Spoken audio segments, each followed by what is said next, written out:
Olá, olá, tudo bem? Eu sou o Hélio Futigami e este aqui é o canal Poesia H, a Hora Poética.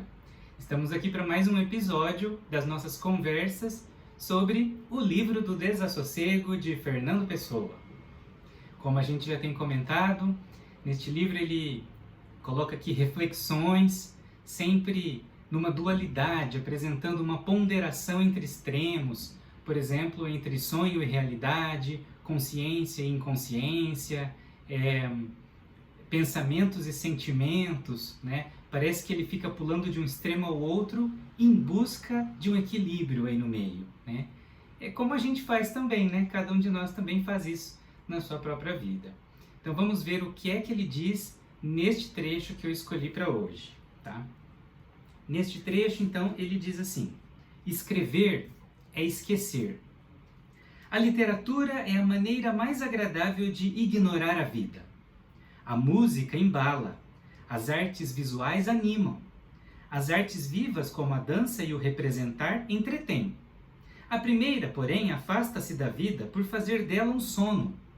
As segundas, contudo, não se afastam da vida, umas porque usam de fórmulas visíveis e, portanto, vitais, outras porque vivem da mesma vida humana. Não é esse o caso da literatura. Essa simula a vida. Um romance é uma história do que nunca foi, e um drama é um romance dado sem narrativa. Um poema é a expressão de ideias ou de sentimentos em linguagem que ninguém emprega, porque ninguém fala em verso. Eu adorei essa parte que ele fala do poema, porque é verdade, né? Um poema é uma linguagem específica que ninguém usa na vida diária, na prática, né? Ninguém fala em verso, não é mesmo? Então, uma reflexão bem irônica, bem interessante que ele diz. Ele diz então que a literatura é, em outras palavras, uma fuga. A gente usa mesmo a literatura não como uma fuga da realidade, mas um refúgio, um conforto muitas vezes, né? O nosso dia a dia é envolto por tantas preocupações, tantas aflições, que muitas vezes a gente busca o nosso conforto, o nosso refúgio, a nossa paz numa leitura, ou às vezes escrevendo também, né? Então, vamos considerar aqui esse exercício de, como ele fala, escrever é esquecer, né? Ou elaborar, né? Processar, por exemplo. Então, vamos considerar a literatura como esse exercício de escrita e de leitura também, tá bom? Então ele diz aqui, né, que a literatura é esse refúgio da realidade. Por outro lado, tem outro trecho que ele diz assim, logo em seguida: toda literatura consiste num esforço para tornar a vida real. Como todos sabem, ainda quando agem sem saber, a vida é absolutamente irreal. Olha a afirmação que ele faz, que a vida é irreal, não é realidade. Na sua realidade direta, os campos, as cidades, as ideias são coisas absolutamente fictícias, filhas da nossa complexa sensação de nós mesmos. Então aquilo que a gente acha que vive, aquilo que a gente chama de realidade ao nosso redor, ele diz que é reflexo das sensações de nós mesmos. E é verdade, né? Quando a gente está feliz, a gente olha ao redor e só vê felicidade, só vê coisas boas. Quando a gente não está bem internamente, nada fora tem graça também. Então o que a gente vê fora, na verdade, é um reflexo do que tem dentro, né? Nesse ponto, ele tem total razão. E ele continua: são intransmissíveis todas as impressões, salvo se as tornarmos literárias. Então a forma de transmitir uma impressão, uma sensação, um sentimento é transformando em palavras. É a única forma, ele diz aqui, de poder transmitir uma sensação, né? Um sentimento, uma impressão. E curiosamente ele cita aqui, olha só que interessante, as crianças são muito literárias, porque dizem como sentem, e não como deve sentir quem sente segundo outra pessoa. Em outros termos, as crianças são sinceras, são puras, não é verdade? Elas falam conforme o coração. Já os adultos dão uma manipuladinha, não é verdade? A gente nem sempre fala tudo o que pensa, ou a gente escolhe as palavras para dizer aquilo que quer, dependendo de quem vai ouvir. Não é assim? Isso é natural, todo adulto faz isso. Já a criança é pura e espontânea, ela fala do jeito dela.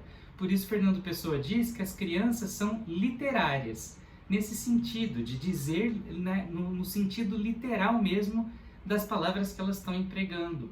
Né? Muito interessante isso. A gente já sabia, mas às vezes não tinha consciência disso. Né? E aí ele cita um exemplo, que ele disse que ouviu de uma criança uma vez, que estava quase chorando lá, estava à beira de chorar. Aí ele diz, ele não ouviu dessa criança, tenho vontade de chorar ou quero chorar, né? Como um adulto diria, ele diz aqui, né? Ele disse assim que a criança falou para ele, tenho vontade de lágrimas. Né? E aí, olha só, Fernando Pessoa diz, esta frase, absolutamente literária, a ponto de que seria afetada num poeta célebre, se ele a pudesse dizer, refere resolutamente à presença quente das lágrimas a romper das pálpebras conscientes da amargura líquida. Aí o próprio Fernando Pessoa, ou então Bernardo Soares, que é o heterônimo deste texto, né, descreveu essas lágrimas, essa tristeza, esse choro da criança, porque foi um choro muito doído, um choro de tristeza mesmo. Existem choros de alegria, né? Não é o caso aqui, né? Então ele comenta primeiro o quanto essa criança foi literária, porque vontade de lágrimas expressa exatamente o ato daquilo que ela está com vontade, né? Chorar não necessariamente produz lágrimas, né? Existem choros sem lágrimas. Muitas vezes eu mesmo vou descrever que uma pessoa estava profundamente triste e aí eu enfatizo, eu digo assim, a pessoa chorou de lágrimas. E aí quem ouve, muitas vezes me corrige, fala, puxa, mas como assim chorou de lágrimas? Eu falo, porque muitas vezes a pessoa choraminga, reclama muito, né? E ela tá ali chorando, só que não está produzindo as lágrimas, não é verdade?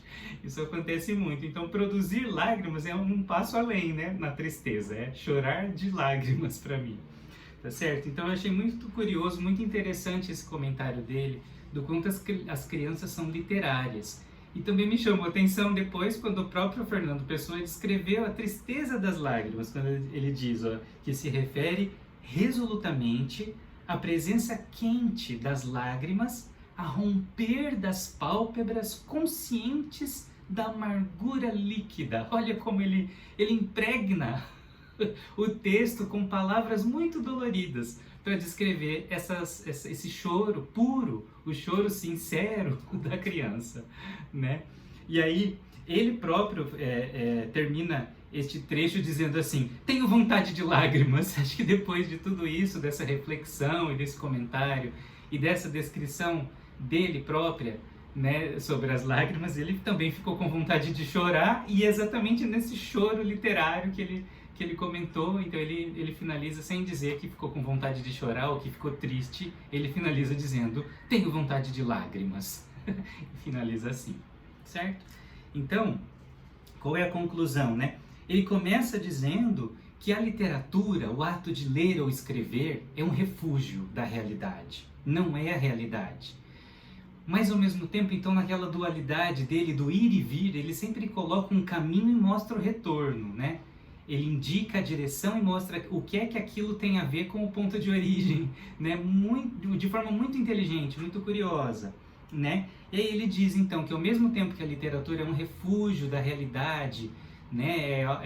É esquecer. Ele começa dizendo assim, que escrever, né, a literatura é esquecer. Ao mesmo tempo, ele diz que é a única forma de transmitir, de registrar, de concretizar a vida. Porque no trecho seguinte ele diz que a vida é absolutamente irreal. Então a única forma de concretizar a vida é por meio da literatura. Então olha que curioso, né? A literatura é as duas coisas. Um refúgio da realidade e também a única forma de se concretizar a realidade. Neste último trecho, ele não se refere somente à literatura escrita, como ele exemplificou nas palavras ditas por uma criança. Né? Então, essa literatura, entre aspas, literatura oral, digamos, né? Entre aspas, né? Também é a concretização da vida. É quando a gente consegue transmitir a nossa sensação, como ele também falou aqui, por meio de palavras. Muito bonito, né? Então, neste episódio é só. Se você gostou, clica no joinha. Se você ainda não se inscreveu, clica no botão de inscrever-se. Eu agradeço muito a sua atenção e quero saber seus comentários. Deixa aí ou me envia direto. Muito obrigado, um beijo e até o próximo episódio. Tchau, tchau!